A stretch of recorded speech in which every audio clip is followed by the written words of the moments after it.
আসসালামু আলাইকুম প্রিয় শিক্ষার্থীরা, তোমরা কেমন আছো? আশা করছি তোমরা সবাই ভালো আছো, সুস্বাস্থ্য নিয়ে বাসায় অবস্থান করছো। তোমরা জানো যে এখন সারা বিশ্বে হচ্ছে করোনা মহামারী চলতেছে। সারা বিশ্ব করোনা মহামারীর কারণে স্থবির হয়ে আছে। তো করোনা মহামারীর কারণে হচ্ছে বাংলাদেশের প্রায় সকল শিক্ষা প্রতিষ্ঠান হচ্ছে বর্তমানে বন্ধ আছে। তো তোমাদের শিক্ষা কার্যক্রমকে বেগবান করার জন্য আমরা সরকারি হাজী মোহাম্মদ মহসিন কলেজ পরিবার অনলাইনের মাধ্যমে হচ্ছে তোমাদের ক্লাসগুলোকে কন্টিনিউ করার চেষ্টা করছি। আশা করছি তোমরা আমার ক্লাসের পুরো সময়টুকু মনোযোগ দিয়ে করার চেষ্টা করবে।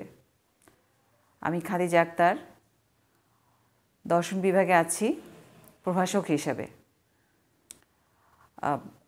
আজকে যদি সামনাসামনি আমরা ক্লাসটা নিতে পারতাম, সামনাসামনি ক্লাসরুমে, তাহলে আজকে কত ভালো লাগতো। কিন্তু বিধিবাম কিছু করার নেই। আমাদের আসলে দেশের সার্বিক পরিস্থিতি বিবেচনা করে এই অবস্থায় এখন শিক্ষা প্রতিষ্ঠানগুলো খুলে দেওয়ার আসলে কোনো অবস্থা নেই। যত দিন যাচ্ছে করোনা পরিস্থিতি আরও খারাপ হচ্ছে। যাই হোক, প্রিয় শিক্ষার্থীরা, তোমাদের সাথে অনেক দিন পরে অনলাইন ক্লাসের মাধ্যমে দেখা হচ্ছে। আশা করছি এতদিন তোমরা পড়াশোনার ভেতরেই ছিলে। তোমরা জানো যে আমি তোমাদের নীতিবিদ্যা পড়াই, সাধারণ নীতিবিদ্যা। আজকে আমি তোমাদের সাধারণ নীতিবিদ্যা সম্পর্কে আলোচনা করব। নীতিবিদ্যা কোর্সের নীতিবিদ্যা সম্পর্কে আলোচনা করব। তোমরা জানো যে আমরা কম বেশি সবাই নীতির কথা জানি, নীতি কী জিনিস। কিন্তু খাতা কলমে বা হচ্ছে আনুষ্ঠানিকভাবে হচ্ছে নীতিবিদ্যা বিষয়টা হচ্ছে আমরা কম মানুষই জানি। তো তোমাদের ডিগ্রি প্রথম বর্ষের হচ্ছে একটা কোর্স হচ্ছে নীতিবিদ্যা। তো আমরা নীতিবিদ্যা বলতে কী বুঝি? আমরা জানি যে মানুষ বুদ্ধিবৃত্তি সম্পন্ন জীব। বুদ্ধিবৃত্তি মানব জীবনের হচ্ছে একটা অপরিহার্য অঙ্গ। এই বুদ্ধিবৃত্তি হচ্ছে মানুষকে অন্যান্য প্রাণী থেকে আলাদা করে। তোমরা জানো যে মানুষের দুইটা বৃত্তি আছে, একটা হচ্ছে বুদ্ধিবৃত্তি আর একটা হচ্ছে জীববৃত্তি। এই বুদ্ধিবৃত্তির কারণে হচ্ছে মানুষ অন্যান্য প্রাণী থেকে আলাদা। তোমরা জানো যে পৃথিবীতে অসংখ্য প্রাণী আছে, কিন্তু সমস্ত প্রাণীর বুদ্ধিবৃত্তি নেই। বুদ্ধিবৃত্তি মিন্স বুদ্ধি নেই। শুধুমাত্র বুদ্ধি মানুষেরই আছে। মানুষের বুদ্ধিও আছে, বুদ্ধিবৃত্তিও আছে, জীববৃত্তিও আছে। কিন্তু অন্যান্য প্রাণীর আছে শুধুমাত্র জীববৃত্তি। যদি বাঘের হচ্ছে যে বুদ্ধিবৃত্তি থাকতো, তাহলে বাঘ হচ্ছে মানুষকে কামড়াতে আসতো না। আবার যদি সাপের বুদ্ধিবৃত্তি থাকতো, তাহলে সাপ মানুষ দেখলে কামড় দিতে আসতো না।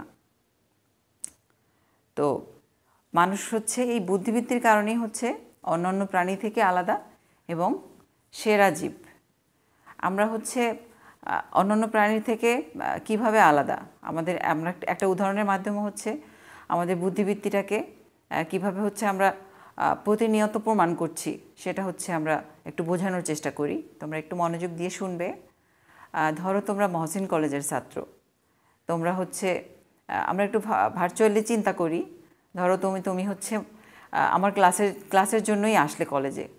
আমার ক্লাস করলে, অন্যান্য টিচারদেরও ক্লাস করলে।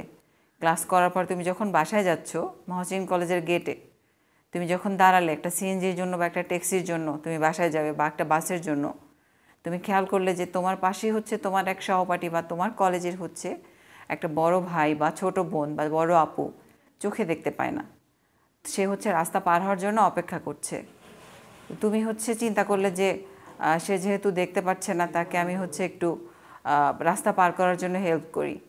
তুমি তাকে হচ্ছে ধরে খুব সাবধানে হচ্ছে রাস্তা পার করে ওপারে দিয়ে আসলে। নিশ্চয়ই হচ্ছে তুমি খেয়াল করে দেখো তুমি কোন বৃত্তির বসে হচ্ছে তুমি সেই কলেজের হচ্ছে বড় ভাই বা আপুটিকে বা ছোট ভাই বা আপুটিকে বা তোমার সহকর্মীকে যে চোখে দেখতে পায় না, তুমি রাস্তা পার করে দিচ্ছ। অবশ্যই তোমার বুদ্ধিবৃত্তির কারণে।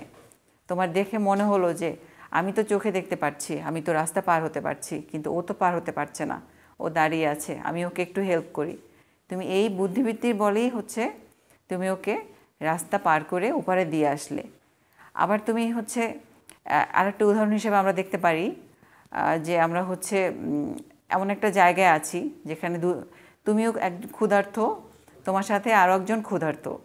তুমি হচ্ছে ওখানে শক্তিমান, আর তোমার সাথে যে ক্ষুধার্ত ও হচ্ছে তোমার চেয়ে অপেক্ষাকৃত হচ্ছে কম শক্তিমান, কম শক্তিসম্পন্ন বা কম ক্ষমতা সম্পন্ন, কিন্তু ওর কাছে খাবার আছে, তোমার কাছে খাবার নেই।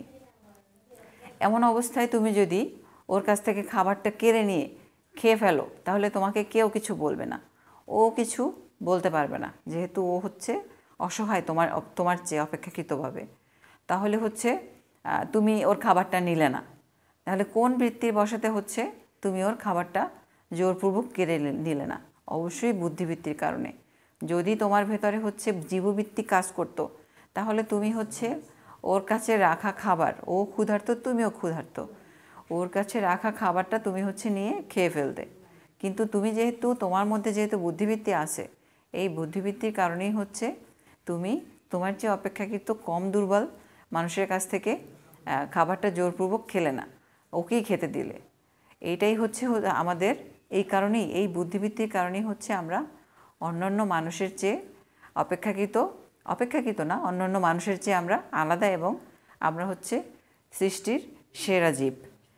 এরপরে হচ্ছে এই মানুষের হচ্ছে এই আনুষঙ্গিক ক্রিয়াবলীর কারণেই হচ্ছে মানুষ হচ্ছে অন্যান্য মানুষ থেকে আলাদা, এবং এই মানুষের এই আনুষঙ্গিক ক্রিয়াবলী হচ্ছে মানুষের ক্রিয়াবলীকেই মানুষের নৈতিক দিক বলা যায়। এবং এই আনুষঙ্গিক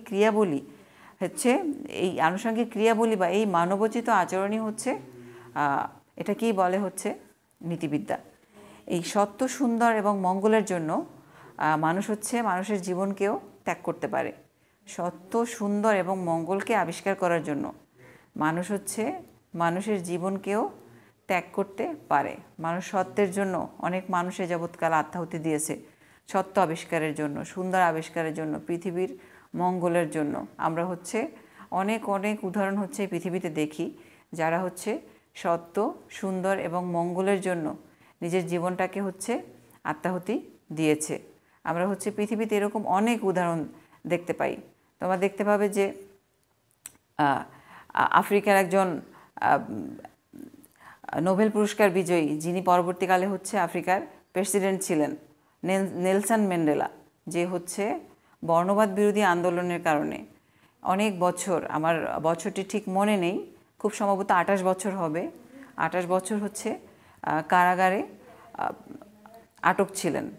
এরপরে যখন তিনি ওখান থেকে বের হলেন, তারপরে তিনি হচ্ছে নোবেল পুরস্কার পেলেন, তারপরে হচ্ছে সেই দেশটির প্রেসিডেন্ট হলেন।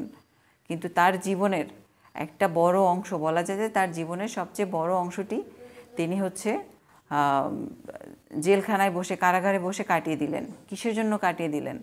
সত্যের জন্য, সুন্দরের জন্য, মঙ্গলের জন্য। সত্য কি, কোন সত্য? মানুষ হচ্ছে, সাদা মানুষ কালো মানুষকে অবজ্ঞা করে, অবমাননা করে, কিন্তু মানুষ হচ্ছে, সব মানুষই হচ্ছে সমান। কারো গায়ের রং কালো, কারো গায়ের রং হচ্ছে সাদা, বা বিভিন্ন কালারের আছে মানুষ, কিন্তু মানুষের জেনেটিক্যাল নেচার সবারই হচ্ছে এক। তো যাই হোক, এই সত্য, সুন্দর, মঙ্গলের জন্য এরকম পৃথিবীতে হচ্ছে অনেক মানুষই তাদের জীবনকে আত্মাহুতি দিয়েছে। এরপরে আসি আমরা এথিক্স শব্দটি কোত্থেকে এসেছে। তোমরা জানো যে নীতিবিদ্যার ইংরেজি প্রতিশব্দ হচ্ছে এথিক্স। এথিক্স শব্দটির নীতিবিদ্যার ইংরেজি প্রতিশব্দ হচ্ছে এথিক্স।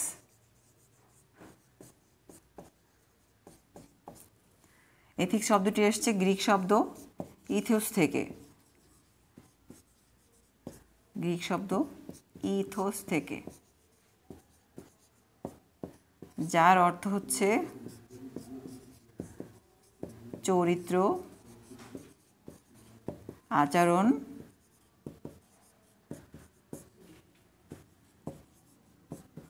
রীতিনীতি, অভ্যাস। তাহলে হচ্ছে আমরা পাই নীতিবিদ্যা শব্দটি এসেছে, নীতিবিদ্যার ইংরেজি প্রতিশব্দ হচ্ছে এথিক্স। এথিক্স শব্দটি এসছে গ্রিক শব্দ ইথোস থেকে। ইথোস শব্দটির অর্থ হচ্ছে চরিত্র, আচরণ, রীতিনীতি বা অভ্যাস। তাহলে আমরা পাই নীতিবিদ্যা অর্থ হচ্ছে চরিত্র, আচরণ, রীতিনীতি বা অভ্যাস। তোমাদের যদি হচ্ছে ছোট প্রশ্ন হিসাবে আসে যে নীতিবিদ্যা শব্দের অর্থ কী, তোমাদের এইরকম প্রশ্ন প্রায়ই পরীক্ষায় আসে। তোমরা জানো যে তোমাদের 10টি অতি সংক্ষিপ্ত প্রশ্নের উত্তর দিতে হয়। তার ভিতর হচ্ছে এরকম ছোট ছোট প্রশ্ন আসে। যেমন হচ্ছে আসতে পারে যে নীতিবিদ্যা শব্দটির অর্থ কী, উত্তর হবে হচ্ছে চরিত্র, রীতিনীতি, আচরণ বা অভ্যাস। আমরা হচ্ছে নীতিবিদ্যাকে মরাল ফিলোসফির সাথেও তুলনা করতে পারি। নীতিবিদ্যাকে হচ্ছে মরাল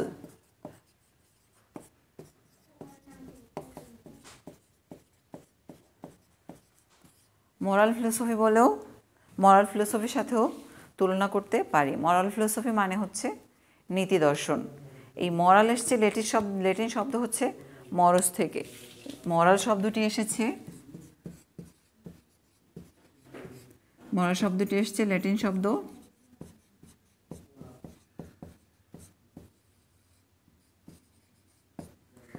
মরস থেকে, যার অর্থ হচ্ছে রীতিনীতি বা অভ্যাস। আমরা দেখতে পাচ্ছি আমরা কি নীতিবিদ্যা এবং মরাল ফিলোসফি এই দুইটা বিষয় হচ্ছে অলমোস্ট একই। একটার সাথে আরেকটা তুলনা করা যায়। মরাল ফিলোসফি মানে হচ্ছে নীতি দর্শন, যার অর্থ হচ্ছে তোমার রীতিনীতি বা অভ্যাস। আবার এথিক্স শব্দের অর্থ হচ্ছে রীতিনীতি, অভ্যাস বা চরিত্র বা আচরণ। তাহলে হচ্ছে আমরা নীতিবিদ্যা বলতে বুঝি মানব জীবনের রীতিনীতি, অভ্যাস বিষয়ক বিজ্ঞানকে। মানুষের অভ্যাস থেকেই আমরা মানুষের চরিত্রকে জানতে পারি। আবার দেখবে যে মানুষের অভ্যাস থেকে আমরা মানুষের চরিত্রকে জানতে পারি। আমাদের চরিত্রগুলো হচ্ছে আমাদের অভ্যাসজাত ফসল বা ফল। আমাদের চিরাচরিত যে অভ্যাস, সেই অভ্যাস থেকেই হচ্ছে আমাদের চরিত্র প্রকাশিত হয়। তো মানুষের চরিত্র বলতে আমরা বুঝি যে এই মানুষের অভ্যাসজাত এক ধরনের স্থায়ী প্রবণতাকে, যার মাধ্যমে হচ্ছে যেগুলো হচ্ছে আমাদের আচরণের মাধ্যমে প্রকাশিত হয়। মানে আমরা অভ্যাস বলতে বুঝি আমাদের চরিত্রের হচ্ছে স্থায়ী প্রবণতাকে, যেটা হচ্ছে আমাদের আচরণের মাধ্যমে হচ্ছে আমরা আচরণের মাধ্যমে হচ্ছে আমরা সেটা প্রকাশ করি। তাই এই কারণে হচ্ছে নীতিবিদ্যাকে আচরণ সম্পর্কিত বা অভ্যাস সম্পর্কিত বিজ্ঞানও বলা যায়। নীতি দার্শনিক হচ্ছে ম্যাকিঞ্জি নীতিবিদ্যার সংজ্ঞা দিতে গিয়ে বলেছেন, নীতিবিজ্ঞান হলো আচরণের মঙ্গল বা ঔচিত্যের আলোচনা। মানে হচ্ছে মানুষের আচরণের মঙ্গল বা উচিত অনুচিত বোধের আলোচনাই হচ্ছে নীতিবিদ্যা। নীতিবিদ্যার হচ্ছে সবচেয়ে বহুল আলোচিত সংজ্ঞাটি দিয়েছেন প্রখ্যাত নীতি দার্শনিক উইলিয়াম লিলি তার ইন্ট্রোডাকশন টু এথিক্স গ্রন্থে। তোমাদের আরেকটা ছোট প্রশ্ন আসতে পারে, ইন্ট্রোডাকশন টু এথিক্স গ্রন্থটির লেখককে? উত্তর হবে হচ্ছে উইলিয়াম লিলি। বা আসতে পারে যে উইলিয়াম লিলির একটি বিখ্যাত বইয়ের নাম বলো। উত্তর হবে যে অ্যান ইন্ট্রোডাকশন টু এথিক্স। তাহলে হচ্ছে উইলিয়াম লিলি নীতিবিদ্যা সম্পর্কে কী বলেছেন? উইলিয়াম লিলি নীতিবিদ্যা সম্পর্কে বলেছেন, নীতিবিজ্ঞান হলো সমাজে বসবাসকারী মানুষের আচরণ সম্পর্কিত এমন একটি আদর্শনিষ্ঠ বিজ্ঞান, যে বিজ্ঞান মানুষের আচরণের উচিত কি অনুচিত, ভালো কি মন্দ, ন্যায় অন্যায় বা অনুরূপভাবে হচ্ছে বিচার করে। মানুষের আচরণের নীতিবিদ্যা হচ্ছে এমন একটি আদর্শনিষ্ঠ বিজ্ঞান, যে বিজ্ঞান হচ্ছে মানুষের আচরণের উচিত কি অনুচিত, ভালো কি মন্দ, ন্যায় বা অন্যায় বা অনুরূপভাবে হচ্ছে বিচার করে। তাহলে আমরা কি বুঝলাম? নীতিবিদ্যা হচ্ছে একটা মানুষের আচরণ সম্পর্কিত বিজ্ঞান, এবং নীতিবিদ্যার কাজই হচ্ছে মানুষের আচরণের কোনটা ভালো, কোনটা মন্দ, কোনটা হচ্ছে গ্রহণযোগ্য, কোনটা গ্রহণযোগ্য না, কোনটা ন্যায়, কোনটা অন্যায়, এগুলো হচ্ছে বিচার বিবেচনা করে বের করা। আমরা হচ্ছে নীতিবিদ্যার মাধ্যমেই হচ্ছে কোনটা ভালো, কোনটা মন্দ, এই বিষয়গুলোকে আলাদা করতে পারি। তোমরা উদাহরণ হিসেবে দেখবে যে নীতিবিজ্ঞানের কিছু চিরচরিত বাক্য আছে, বা হচ্ছে এগুলো সমাজে বছরের পর বছর অলিখিতভাবে বা হাজার হাজার বছর ধরে অলিখিতভাবে চলতেছে। যেমন মানুষের মিথ্যা কথা বলা অন্যায় বা মহাপাপ। বাস্তব জীবনে মিথ্যা কথা বলাটা অন্যায় এবং মহাপাপ। একটা মিথ্যা হচ্ছে অনেকগুলো মিথ্যার জন্ম দেয়। একটা মিথ্যা হচ্ছে অনেকগুলো অনেক হাজার হাজার মিথ্যার জন্ম দিতে পারে। মিথ্যাকে ঢাকতে যেয়ে আরও অসংখ্য মিথ্যা কথা আমাদের বলে যেতে হয়। আবার হচ্ছে পিতামাতার যত্ন করা হচ্ছে আমাদের কর্তব্য। গুরুজনদের হচ্ছে সম্মান দেখানো আমাদের কর্তব্য। ছোটদের হচ্ছে আদর করা বা ছোটদের সাথে সহনশীল আচরণ করা, এগুলো আমাদের কর্তব্য। এই ধরনের হচ্ছে চুরি করা অন্যায়, আত্মহত্যা করা মহাপাপ, এই ধরনের হচ্ছে নীতিবাক্য বছরের পর বছর বা হাজার হাজার বছর ধরে আমাদের সমাজে অলিখিতভাবে চলতেছে। এইগুলো বিষয় হচ্ছে নীতিবিদ্যার কিছু বেসিক জিনিস। যাই হোক, এবার আমরা আসি নীতিবিদ্যার স্বরূপ সম্পর্কে। নীতিবিদ্যার স্বরূপ বলতে আমরা কি বুঝি? আমরা জানি যে প্রকৃতির হচ্ছে বিশেষ বিশেষ বিভাগ নিয়ে সুশৃঙ্খল এবং সুসংবদ্ধভাবে আলোচনা করাকেই বিজ্ঞান বলে। নীতিবিদ্যাকেও আমরা সেই অর্থে একটা বিজ্ঞান বলতে পারি। নীতিবিদ্যা হচ্ছে বস্তুনিষ্ঠ বিজ্ঞান। আচ্ছা, এটার আগে আমরা বলি বিজ্ঞান হচ্ছে দুই প্রকার। একটা হচ্ছে বস্তুনিষ্ঠ বিজ্ঞান আর একটা হচ্ছে আদর্শনিষ্ঠ বিজ্ঞান। নীতিবিদ্যা হচ্ছে বস্তুনিষ্ঠ বিজ্ঞান নাকি আদর্শনিষ্ঠ বিজ্ঞান, এই বিষয়টা হচ্ছে জানার জন্য আমরা এখন একটু মনোযোগ দিব। বস্তুনিষ্ঠ বিজ্ঞান বলতে আমরা কি বুঝি? যে বিজ্ঞান হচ্ছে বস্তুর উৎপত্তি, কর্মবিকাশ এবং হচ্ছে কর্মবিকাশ এবং বিবর্তন নিয়ে আলোচনা করে, সেই বিজ্ঞানকে হচ্ছে আমরা বস্তুনিষ্ঠ বিজ্ঞান বলবো, বা সেই বিজ্ঞানকে বস্তুনিষ্ঠ বিজ্ঞান বলে। যেমন হচ্ছে পদার্থবিদ্যা, মনোবিদ্যা, উদ্ভিদবিদ্যা। যেমন আমরা ধরতে পারি উদ্ভিদবিদ্যা হচ্ছে উদ্ভিদের জন্ম, উৎপত্তি, বিকাশ, কর্মবিকাশ এসব নিয়ে আলোচনা করে, তাই উদ্ভিদ বিজ্ঞানকে আমরা বস্তুনিষ্ঠ বিজ্ঞান বলতে পারবো। এবার আসি আদর্শনিষ্ঠ বিজ্ঞান। আদর্শনিষ্ঠ বিজ্ঞান কাকে বলে? যে বিজ্ঞান কোনো আদর্শের আলোকে কোনো বিষয়ের মূল্য বিবেচনা করে তাকে হচ্ছে আদর্শনিষ্ঠ বিজ্ঞান বলে। যে বিজ্ঞান কোনো আদর্শকে সামনে রেখে কোনো বিষয়ের মূল্য বিচার করে তাকে হচ্ছে আদর্শনিষ্ঠ বিজ্ঞান বলে। আমরা বলতে পারি হচ্ছে যুক্তিবিদ্যা বা সৌন্দর্যবিদ্যা। যুক্তিবিদ্যার আদর্শ হচ্ছে সত্যকে আবিষ্কার করা। যুক্তিবিদ্যার মূল লক্ষ্য হচ্ছে সত্যকে সামনে রেখে কোনো কিছু হচ্ছে সত্যকে হচ্ছে লাভ করার মূল বিভিন্ন যুক্তিতর্কের মাধ্যমে সত্যকে অর্জন করাই হচ্ছে যুক্তিবিদ্যার কাজ। আবার হচ্ছে সৌন্দর্যবিদ্যার কাজ হচ্ছে কোনো বিষয়ের সৌন্দর্য সম্পর্কে কোনো বিষয়ের সৌন্দর্য বা কোনটা হচ্ছে সুন্দর, কোনটা হচ্ছে সুন্দর না, সেসব বিষয় সম্পর্কে আলোচনা করা। এবার আসি নীতিবিদ্যা হচ্ছে বস্তুনিষ্ঠ বিজ্ঞান নাকি আদর্শনিষ্ঠ বিজ্ঞান। নীতিবিদ্যা হচ্ছে আদর্শনিষ্ঠ বিজ্ঞান। নীতিবিদ্যা বস্তুনিষ্ঠ বিজ্ঞান হতে পারে না। নীতিবিদ্যা হচ্ছে আদর্শনিষ্ঠ বিজ্ঞান। নীতিবিদ্যার আদর্শ হচ্ছে মানুষের আচরণের ঐচ্ছিক ক্রিয়াগুলো নিয়ে। নীতিবিদ্যার কাজ হচ্ছে মানুষের আচরণের ঐচ্ছিক ক্রিয়াগুলো নিয়ে আলোচনা করা। একটা আদর্শকে সামনে রেখে মানুষের আচরণের ভালো মন্দ, উচিত অনুচিত এগুলো বিষয়কে মূল্যায়ন করাই হচ্ছে নীতিবিদ্যার কাজ। তাহলে হচ্ছে নীতিবিদ্যার আদর্শ হচ্ছে কি? নীতিবিদ্যার আদর্শ হচ্ছে মানুষের আচরণে ভালো মন্দ, উচিত অনুচিত এইসব বিষয়কে হচ্ছে প্রাধান্য দেয়া। এই কারণে হচ্ছে নীতিবিদ্যা বস্তুনিষ্ঠ বিজ্ঞান নয়, নীতিবিদ্যা আদর্শনিষ্ঠ বিজ্ঞান। নীতিবিদ্যার আদর্শ হচ্ছে মানুষের আচরণের ভালো মন্দ, উচিত অনুচিত, ন্যায় অন্যায় এসব দিকগুলো নিয়ে আলোচনা করা। এরপরে আছে হচ্ছে নীতিবিদ্যা হচ্ছে তাত্ত্বিক নাকি ব্যবহারিক। নীতিবিদ্যাকে হচ্ছে অনেক দার্শনিক হচ্ছে তাত্ত্বিক বলেন, আবার অনেক দার্শনিক হচ্ছে ব্যবহারিকও বলেন। নীতিবিদ্যা তাত্ত্বিক কীভাবে? তোমাদের একটু আগে বলেছি, নীতিবিদ্যা হচ্ছে তত্ত্বটাই বেশি প্রদান করে। নীতিবিদ্যা হচ্ছে বছরের পর বছর ধরে বিভিন্ন ধরনের নৈতিক বাক্য বা হচ্ছে বিভিন্ন ধরনের নীতির বিষয় হচ্ছে প্রচার করে আসছে, যে আমাদের এই কাজ করা উচিত না, এই কাজ করা ভালো না, খারাপ কিছু করা হচ্ছে উচিত না, অন্যায়, চর্যবৃত্তি করা অন্যায়, এসব বিষয়গুলো হচ্ছে তাত্ত্বিক। তো এই দিক থেকে হচ্ছে কোনো নীতিবিদ মনে করেন যে নীতিবিদ্যা হচ্ছে তাত্ত্বিক। আবার কোনো নীতিবিদ মনে করেন যে নীতিবিদ্যার নৈতিক বাক্যগুলো বা নৈতিক বাণীগুলো যদি আমরা বাস্তবে হচ্ছে প্রকাশ না করতে পারি তাহলে হচ্ছে সেটার কোনো মূল্য থাকলো না। তাই নীতিবিদ্যা হচ্ছে ব্যবহারিক। নীতিবিদ্যা হচ্ছে যেমন চর্যবৃত্তি করা অন্যায়, বাস্তবে হচ্ছে যখন চর্যবৃত্তি করাটা কেউ যখন চর্যবৃত্তি করবে না ওই নৈতিক থিওরি থেকে, তখন হচ্ছে এটা যখন বাস্তবে প্রয়োগ করা হবে তখনই বোঝা যাবে যে একটা থিওরি কতটুকু কার্যকরী বা কতটুকু কার্যকরী না।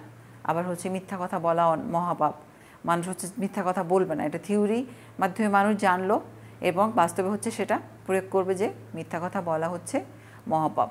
তাহলে আমরা কোনো দার্শনিক বলে মনে করছেন যে নীতিবিদ্যা হচ্ছে তাত্ত্বিক, আবার কোনো দার্শনিক মনে করছেন যে নীতিবিদ্যা হচ্ছে ব্যবহারিক। বাস্তবে হচ্ছে নীতিবিদ্যা তাত্ত্বিক এবং ব্যবহারিক উভয়ই। নীতিবিদ্যা হচ্ছে যে তত্ত্বটা প্রদান করে, মানুষ হচ্ছে বাস্তবে সেটাকে প্রয়োগ করে। এই কারণে আমরা বলতে পারি যে নীতিবিদ্যা তাত্ত্বিক এবং ব্যবহারিক উভয়ই। আজকে তোমাদের ক্লাস হচ্ছে এই পর্যন্তই থাকলো। পরবর্তী ক্লাসে হচ্ছে তোমাদের সাথে দেখা হবে। সেই পর্যন্ত তোমরা সুস্থ থাকো, ভালো থাকো, নিরাপদভাবে হচ্ছে বাসায় থাকো। সবাই সবার জীবন সুন্দর হোক এই কামনা করে আজকে আমি আমার ক্লাস শেষ করছি।